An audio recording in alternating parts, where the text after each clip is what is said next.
Dear brothers and sisters in the Lord, ప్రభునందు ప్రియమైన సహోదర సహోదరులారా, today's verse for our meditation is taken from the book of Zechariah, chapter 2, verse 8. నేటి దినం ధ్యానం కొరకై జకర్యా గ్రంథం 2వ అధ్యాయం 8వ వచనం నుంచి తీసుకొనబడింది. He that toucheth you toucheth the apple of his eye. మిమ్మును ముట్టినవాడు తన కనుగుడ్డును ముట్టినవాడు. Prophet Zechariah was a contemporary of prophet Haggai. ఈ యొక్క జకర్యా ప్రవక్త Haggai ప్రవక్తకి సమకాలికుడు. Zechariah prophesied between 522 to 509 BC approximately.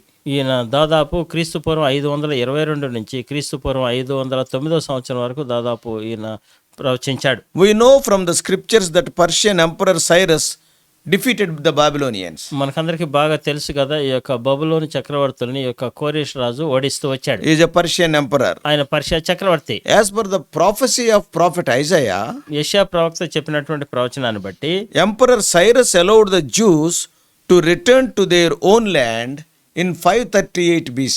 ఈ క్రీస్తుపూర్వం 538లో ఈ యొక్క కోరేష్ రాజు ఇశ్రాయేలు ప్రజల్ని వారి యొక్క సొంత దేశమైనటువంటి ఇశ్రాయేల్కి వెళ్ళడానికి దేవుడు అనుమతిస్తూ Why వచ్చాడు. I am telling the years also? ఎందుకు నేను ఈ సంవత్సరాలు మీతో చెప్తున్నాను? Bible is not a cooked up story. Bible ఏదో కల్పితమైనటువంటి కథలు కాదు. Many books in this world are cooked up stories. ఈ లోకంలో అనేక గ్రంథాలు ఎంతో కల్పిత కథలుగా They ఉంటున్నాయి. are the imagination of those writers. ఆ యొక్క రచయితలు రాసినటువంటి ఊహలను బట్టి అవి రాయబడ్డాయి. Bible is having history.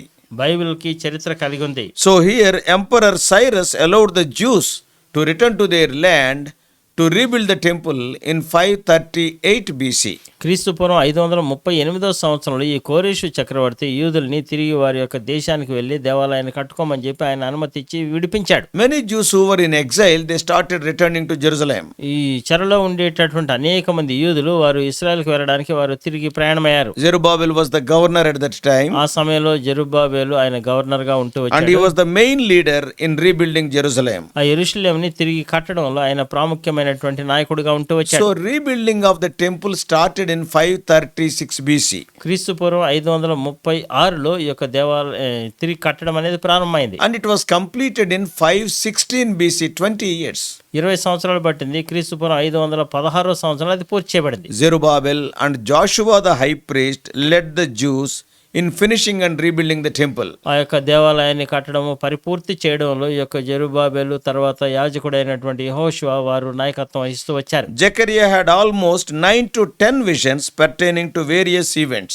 వేరు సంఘటనలకు సంబంధించినటువంటి జకర్యాకు చూస్తూ వచ్చినట్లయితే 9 నుంచి 10 దర్శనాలు ఆయన కలిగి ఉంటూ వచ్చాడు. He had the visions of the day of the Lord, that is the messianic eternal kingdom. ఆ యొక్క నిత్య రాజ్యం ఆ యొక్క ప్రభు దినం గురించినటువంటి ఆ యొక్క దర్శనము And so many things were there. అనేకమైనటువంటి సంగతులు ఉంటూ వచ్చాయి. So the vision in chapter 2 speaks of man with a measuring lion.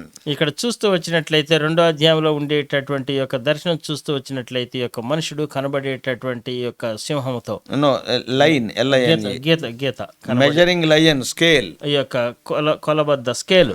So the vision goes beyond the rebuilding of Jerusalem. అంటే యెరూషలేమును కట్టడానికంటే ఇంకా అతీతంగా ముందుకు ఈ దర్శనం వెళ్తూ వస్తుంది. And the final blessing of Jerusalem also we can see in this vision. ఈ యొక్క దర్శనంలో చివరికి యెరూషలేముని దేవుడు ఆశీర్వదించే సంగతి కూడా మనం చూడనే ఉన్నాం. That is in the millennial rule of Lord Jesus Christ. యేసుక్రీస్తు ప్రభు 1000 ఏండ్ల పరిపాలన కాలంలో అది. But let us confine our meditation to the rebuilding of the temple during Zechariah's days. జకర్యా దినాల్లో దేవాలయం తిరిగి కట్టడము నిర్మించడం దాని కొరకు ఈ వచనానికి మనం పరిమితమైతే, And today's promise for our meditation speaks of God's jealous concern for Jerusalem and the Jews. యెరూషలేము గురించి యూదుల గురించి దేవుడు కలిగి ఉండేటటువంటి ఎంతో రోషం కలిగిన పట్టింపు గురించి మాట్లాడుతోంది. It is the divine interest he has in his people.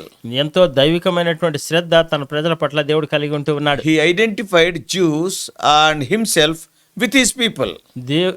యూదుల్ని తన ప్రజలను తనతో పాటు తను ఐక్యపరుచుకుంటూ ఉన్నాడు. Oh, what a consolation to the believers in their very hour of darkness.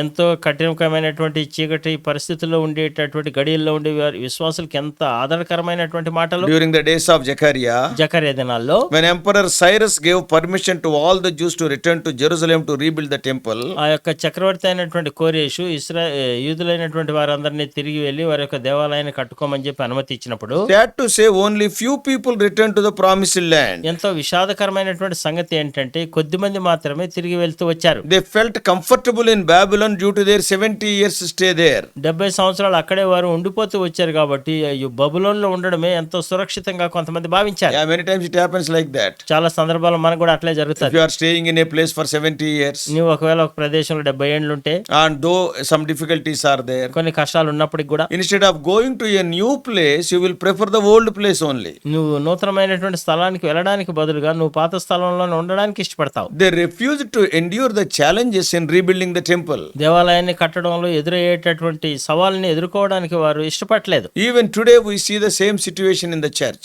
ఈ దినాన సంఘంలో కూడా మనం ఇదే పరిస్థితిని చూస్తాం. When we look at the situation today, ఈ దినాన మనం ఉండే పరిస్థితిని చూస్తూ వస్తే all the signs of his second coming are being fulfilled. ఆయన రాకడ గురించినటువంటి రెండో రాకడ గురించినటువంటి గుర్తులన్నీ నెరవేర్పులోనికి వస్తున్నాయి. Yeah, one side at a very fast pace they are being fulfilled, ఒకవైపు చూస్తూ వచ్చినట్లయితే ఎంతో త్వరితగతిన వేగవంతంగా నెరవేర్పులోనికి వస్తున్నాయి. while on the other hand the believers are sleeping and slumbering spiritually.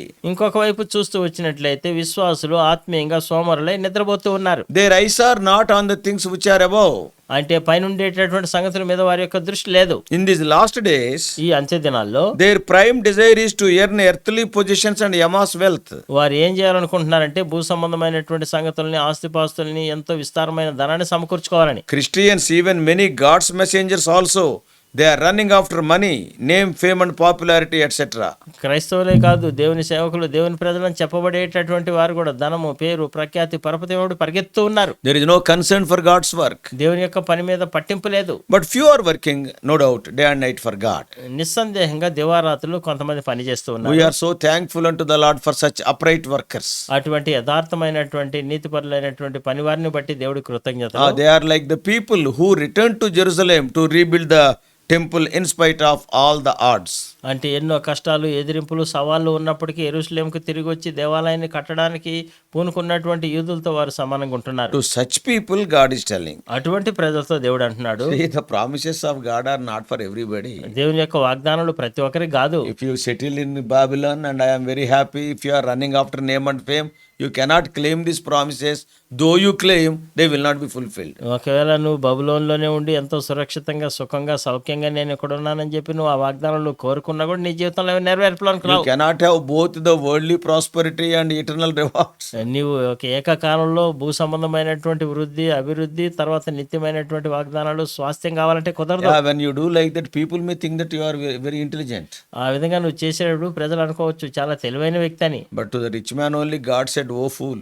అయితే ఆ ధనవంతుడిని ఉద్దేశించి దేవుడు ఓ ఎర్రివాడని సంబోధించాడు. So brothers and sisters, సహోదరులారా, సహోదరులారా, we cannot fool God. మనం దేవుడిని మోసం చేయలేం. But to whom this is given promise? ఎవరికి వాగ్దానం ఇవ్వబడింది? For the people sacrificing and leaving Babylon came back to Jerusalem not to stay, to rebuild the temple.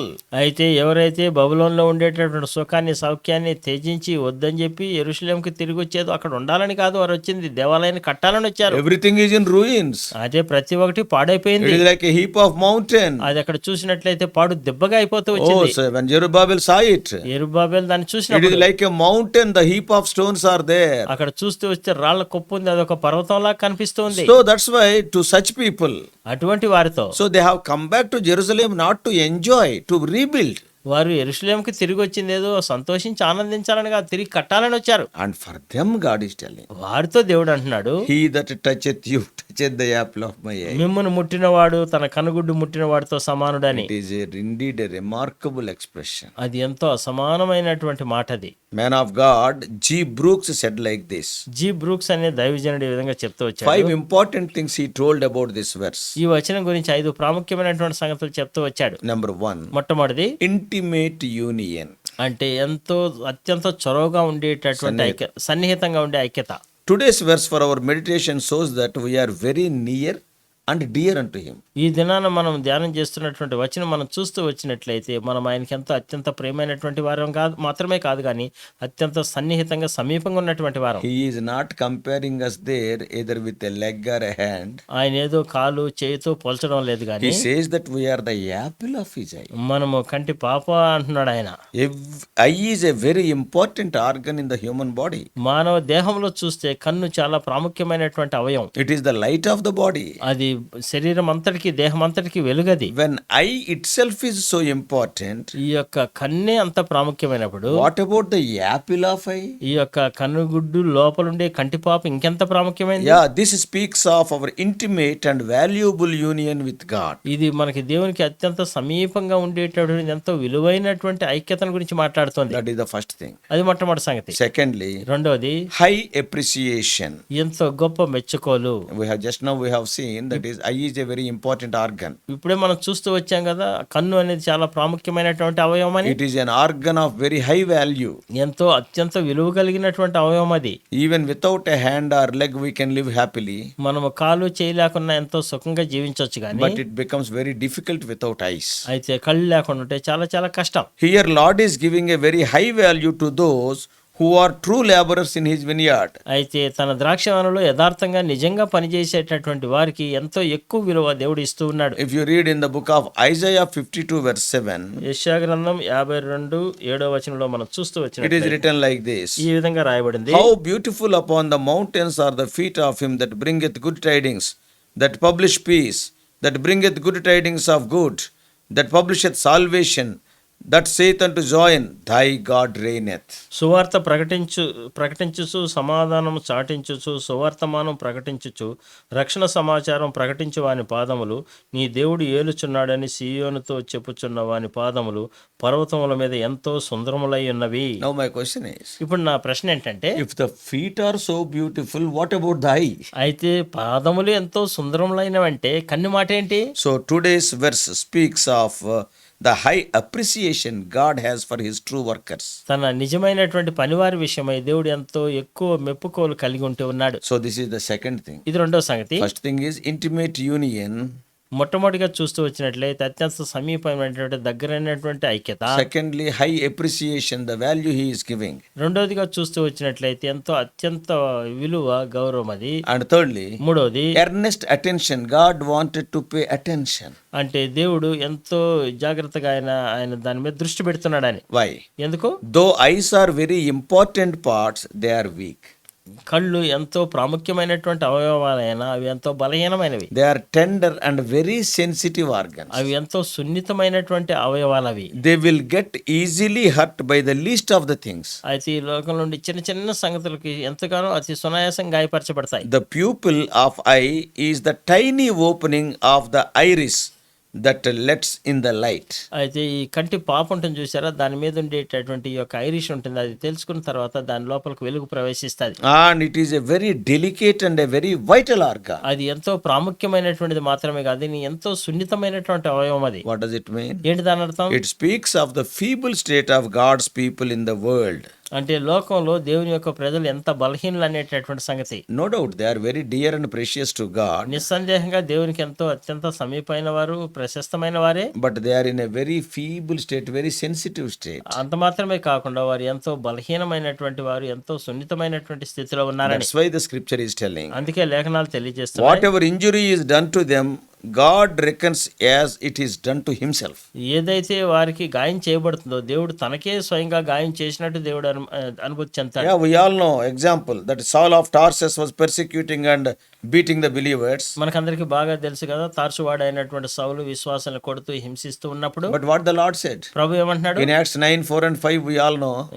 అపోస్తల కార్యములు 9:4-5 వచనాల్లో మనకు తెలుసు కదా. Saul, Saul, why thou persecutest me? సౌలా సౌలా నీవేళ నన్ను హింసించున్నావు అంటాడు. Jesus is not saying why you are persecuting my children. ఎందుకు నీవు నా ప్రజలని నువ్వు హింసిస్తున్నావని యేసు ప్రభు చెప్పలేదు. Why you are persecuting me? నీవు నన్ను ఎలా హింసిస్తున్నావు అంటాడు. He says me. నన్ను ఎలా So హింసిస్తున్నావు the అంటాడు. first one is మొట్టమొదటి సంగతి, the eye is speaking of our intimate union. ఈ యొక్క కన్ను అనేటటువంటిది అత్యంత సమీపంగా ఉండేటటువంటి సంబంధం ఐక్యత గురించి మాట్లాడుతుంది. Secondly, high appreciation. God gives very high value. It is eye. We are not feet. అంటే రెండోదిగా మనం చూస్తూ వచ్చినట్లయితే మన మీద పాదములు కాదు కానీ కన్ను, దేవుడు ఎంతో అత్యంత ఉన్నతమైనటువంటి గౌరవం ఇస్తున్నాడు. And thirdly, his earnest attention. It is a very weak and sensitive part. మూడోదిగా మనం చూస్తూ వచ్చినట్లయితే ఎంతో బలహీనమైనటువంటి అనేటటువంటి సున్నితమైనటువంటి భాగము దేవుడు దాని మీద ఎంతగానో దృష్టి పెడుతూ ఉన్నాడు. And fourthly, నాలుగోది the intense sympathy. ఆ యొక్క సానుభూతి. God sympathizes with his people in their troubles. దేవుడు తన ప్రజలైనటువంటి వారు కష్టాల్లో బాధల్లో ఉన్నప్పుడు ఎంతగానో జాలి సానుభూతి చూపిస్తాడు. He went along with his people Israelites during their wilderness wanderings. ఇశ్రాయేలు ప్రజలు అరణ్యంలో తిరుగులాడుచూ ఉన్నప్పుడు దేవుడు తనే స్వయంగా వారితో వెళ్తూ He వచ్చాడు. suffered with them. వారితో పాటు ఆయన కూడా శ్రమనొందాడు. Jesus also suffered with his parents when they fled to Egypt after Herod ordered to kill the children less than 2 years of age. ఏ రోజు 2 సంవత్సరాల కంటే చిన్న వయసు ఉండే పిల్లలందరినీ చంపాలన్నప్పుడు ఆయన ఐగుప్తునికి వెళ్ళిపోయినప్పుడు తన తల్లిదండ్రులతో పాటు ఆయన కూడా ఎంతగానో శ్రమ పొందాడు అక్కడ. He will be with us in all our troubles. ఆయన మన కష్టాలన్నింటిలో మనతో పాటు ఉంటాడు. He ఆయన went with Joseph to the pagan country Egypt. అన్య దేశమైనటువంటి ఐగుప్తుకి యోసేపుతో పాటు ఆయన ఉంటూ వచ్చాడు. God was with Joseph in Potiphar's house. Potiphar ఇంట్లో యోసేపుతో పాటు యెహోవా యోసేపునకు తోడై ఉండెను. Potiphar saw it. పోతిఫర్ ఆ సంగతి చూశాడు. Psalmist says in 17:8 17:8 కీర్తనకారుడు కీర్తనలు అంటాడు, in the book of Psalms, కీర్తనలు and 17 17వ కీర్తన verse 8, 17వ కీర్తన 8వ వచనంలో, keep me as the apple of the eye, hide me under the shadow of thy wings. ఆయన అంటూ వస్తాడు కదా, నీ కృపాతిశయములు చూపు ఒకడు తన కనుపాపను కాపాడునట్లు నన్ను కాపాడు అంటాడు. Oh, that is intense sympathy. అది ఎంతో జాలి దయ చూపించే. And fifthly, about this eye, ఈ కంటి గురించి 5వ సంగతి చూస్తే, that is the relation between God and us, దేవుడికి మనకి మధ్యలో ఉండే సంబంధం గురించి చూస్తే, is watchful care. ఆయన ఎంతో నిశ్చితంగా పరిశీలించి చూసి జాగ్రత్త వహిస్తాడు. In Deuteronomy 32:10, ద్వితీయోపదేశకాండం 32:10 వచనంలో రాయబడింది. there we read, అక్కడ మనం చదువుతాం కదా, he found him in a desert land, in a waste howling wilderness. He led him out, he instructed him, he kept him as the apple of his eye. Deuteronomy 32:10. ద్వితీయోపదేశకాండం 32:10 వచనంలో రాయబడినటువంటి సంగతి మనం చదువుతూ వస్తే అక్కడ ఏమని రాయబడుతూ వచ్చిందంటే 32:10, అరణ్య ప్రదేశంలోను భీకరమైన ధ్వని గల పాడైన ఎడారిలోను వాణ్ణి కనుగొని ఆవరించి పరామర్శించి, ఈ మాట గమనించండి, తన కనుపాప వలె వాని కాపాడెను. What a wonderful God we are having, watchful care. ఎంత అద్భుతమైనటువంటి దేవుడు మనం కలిగి ఉన్నాం. ఎంత నిశ్చితంగా పరిశీలించి పరీక్షించి కనుగొనేటటువంటి భద్రత. What does it mean? ఏంటి దాని అర్థం? God will avenge every injury inflicted on his true workers. తన యథార్థమైనటువంటి పనివారి పట్ల కలిగినటువంటి గాయాలన్నిటిని ఆయన చూసి వారికి పరామర్శించి కనుగొని కాపాడేవాడు. And what a promise this is. ఎంత గొప్ప వాగ్దానం కదా ఇది. What an encouragement or courage we get when we read such promises. ఇటువంటి వాగ్దానాలు మనం చదివినప్పుడు ఎంత గొప్ప ప్రోత్సాహం, ఎంత గొప్ప ఆదరణ మనకు కలుగుతుంది. What great value he is giving to his faithful workers. తన నమ్మకమైనటువంటి పనివారికి తను ఎంత గొప్ప విలువ ఇస్తున్నాడు కదా. We are precious in his sight. మనము ఆయన దృష్టిలో ఎంతో ప్రశస్తమైన వారం. Therefore, before I close, అందుకే ప్రియమైనటువంటి వారలారా, నేను ముగించడానికి ముందు I want to encourage those who are truly working for him day and night. దివారాత్రులు ప్రభు కొరకు యథార్థంగా పనిచేసేటటువంటి వారిని నేను ప్రోత్సహించి చెప్తున్న సంగతి. Sometimes you may be working in the most remote areas. కొన్ని సందర్భాల్లో మీరు ఎంతో మారుమూల ప్రదేశాల్లో పనిచేస్తుండొచ్చు. Remember, there is no reason for us to fear. మనము భయపడడానికి ఏ విధమైనటువంటి కారణం లేనే లేదు. However powerful our enemies may be, మన శత్రువులు ఎంత శక్తివంతులైనా సరే, God's protection is guaranteed. దేవుని యొక్క భద్రత మనకి ఎంతగానో నిశ్చయంగా ఉంటది. Continue to work for him faithfully. ఆయన కొరకే ఎడతెక్కకుండా నమ్మకంగా నువ్వు పనిచేస్తూ ఉండు. Our reward will be great in heaven. పరలోకంలో మన యొక్క బహుమానం అత్యధికమగును. On the other hand, ఇంకొక మాటలో, I exhort those Christians who are not willing to come out of their comfort zones. ఎవరైతే సుఖవలయంలో నుంచి బయటికి రాలేకుండా ఉండేటటువంటి క్రైస్తవులు హెచ్చరిస్తున్నాను. Simply you are leading a relaxing Christian life. మీరెంతో మీరు సుఖంగా ఉండేటటువంటి జీవితాన్ని, క్రైస్తవ జీవితాన్ని జీవిస్తున్నారు. Remember, దయచేసి జ్ఞాపకం the ఉంచుకోండి. comforts which God has given you should not become a hindrance to work for him. దేవుడు మీకు ఇచ్చినటువంటి సుఖాలు సౌఖ్యాలు దేవుని కొరకు పనిచేయడానికి అవి ఆటంకాలుగా అడ్డులుగా Come ఉండకూడదు. out of your comfort zones and stand together with the true children of God openly. నీకు దేవుడు ఇచ్చినటువంటి ఆ సుఖవలయంలో నుంచి నువ్వు బయటకు వచ్చేసి దేవుని యొక్క ప్రజలు కష్టపడి పనిచేస్తున్న వారితో కలిసి నువ్వు నిలబడి పనిచేయి. May God speak to us. దేవుడు మనతో మాట్లాడను గాక. May God bless us all. దేవుడు మన ప్రతి ఒక్కరిని ఆశీర్వదించును గాక. Let us pray. ప్రార్థన చేసుకుందాం. Loving Heavenly Father, ప్రేమ కలిగిన మా పరలోకపు our తండ్రి, gracious God, కృప కలిగిన మా దేవా, all these wonderful promises promises are for those people who are really walking in your ways. ఎవరైతే యథార్థంగా నీ యొక్క మార్గాల్లో నడుస్తూ ఉన్నారో వారి కొరకు నీవు అద్భుతమైనటువంటి వాగ్దానాలు ఇచ్చావు ప్రభా. Oh Lord, everybody cannot claim. ప్రతి ఒక్కరు కూడా దాన్ని చేపట్టలేరు. One side, when they are not obedient to your commands, they cannot claim your promises. ఒకవైపు నీ యొక్క ఆజ్ఞలకు వారు విధేయత చూపించలేనప్పుడు వారు నీ వాగ్దానాలు చేపట్టలేరు. But for those people, O Lord, who returned from Babylon to Jerusalem, O Lord, to repair the temple. ఎవరైతే బబులోన్ నుంచి బయటికి తిరిగి వచ్చారో, ఎవరైతే యెరూషలేముకు వచ్చి దేవాలయాన్ని తిరిగి కట్టాలనుకుంటున్నారో, కడుతున్నారో వారి కొరకు ప్రభా. O Lord, you told that he that toucheth you toucheth the apple of my eye. మిమ్మల్ని ముట్టినవాడు నా కనుగుడ్డు ముట్టిన వాడితో సమానుడని మీరు చెప్తూ వచ్చారు ప్రభా. O Lord, what wonderful truths, O Lord, we have learned. ఎంత అద్భుతమైనటువంటి సత్యాలు మేము నేర్చుకుంటూ వచ్చాం ప్రభా. O Lord, first of all, intimate union. మొట్టమొదటిగా చూస్తే అత్యంత సమీపంగా ఉండేటటువంటి ఐక్యత. O Lord, we are not distant, we are the very part of your body. ప్రభా, మేము ఎంతో దూరంగా లేము కానీ నీ యొక్క దేహంలో మేము భాగంగా ఉంటున్నాం. Secondly, O Lord, you are highly appreciating us, O Lord, the very eye, not as foot or hand. ప్రభా, మీరు మమ్మల్ని ఎంతగానో ఎక్కువగా మెచ్చుకుంటూ ఉన్నారు. ఏదో కాలు చేయిగా మీరు పోల్చడం లేదు కానీ మీరు మమ్మల్ని కంటితో పోలుస్తున్నారు. Not only that, your earnest attention, because it is a very, very sensitive organ. అది ఎంతో సున్నితమైనటువంటి అవయవం కాబట్టి నీ యొక్క ఏకమైనటువంటి దృష్టి ఎల్లప్పుడూ మా మీద ఉండేటటువంటి జాగ్రత్తను చూపిస్తుంది. Not only that, అంత మాత్రం కాదు it ప్రభా. speaks of your intense sympathy, O Lord. ప్రభా, మా ఎడ్ల ఎడతగినటువంటి నీవు చూపిస్తుండే జాలి గురించి You మాట్లాడుతుంది. suffered with us. ప్రభా, మీరు మాతో పాటు శ్రమను When we are going through sufferings, you are also suffering. ప్రభా, మేము శ్రమల గుండా వెళ్తూ ఉన్నప్పుడు మీరు కూడా మాతో పాటు శ్రమ పడుతూ వచ్చారు. Thank you, fifthly, for your watchful care. ప్రభా, ఐదోదిగా చూస్తే ఎల్లప్పుడూ మెలకోకుండా మీరు మా పట్ల చూపించే జాగ్రత్తను బట్టి నీ Every small need of your faithful workers you are meeting. ప్రభా, నీకు ఎంతో నమ్మకంగా పనిచేసే పనివారికి ప్రభా నీవు ప్రతి చిన్న విషయంలో కూడా అక్కర్లో మీరు చూపిస్తున్న సహాయాన్ని బట్టి వందనాలు. Help us not to be Christians enjoying the comforts, but Christians, O Lord, working for you in these end days. ప్రభా, మేము ఎంతో సుఖవలయంలో ఉండి సుఖ సౌఖ్యాలను అనుభవించే క్రైస్తవులుగా కాకుండా అంత్య దినాల్లో నీ కొరకు మేము పనిచేసేటట్టు క్రైస్తవులుగా చేయండి ప్రభా. Help us to run after the heavenly things. ప్రభా, ఈ పర సంబంధమైన సంగతులు వెంబడి మేము పరిగెత్తడానికి సాయం చేయండి. In Jesus' precious name we pray. యేసుక్రీస్తు ప్రభు ప్రశస్త నామంలోనే ప్రార్థిస్తున్నాము తండ్రి. Amen. ఆమెన్.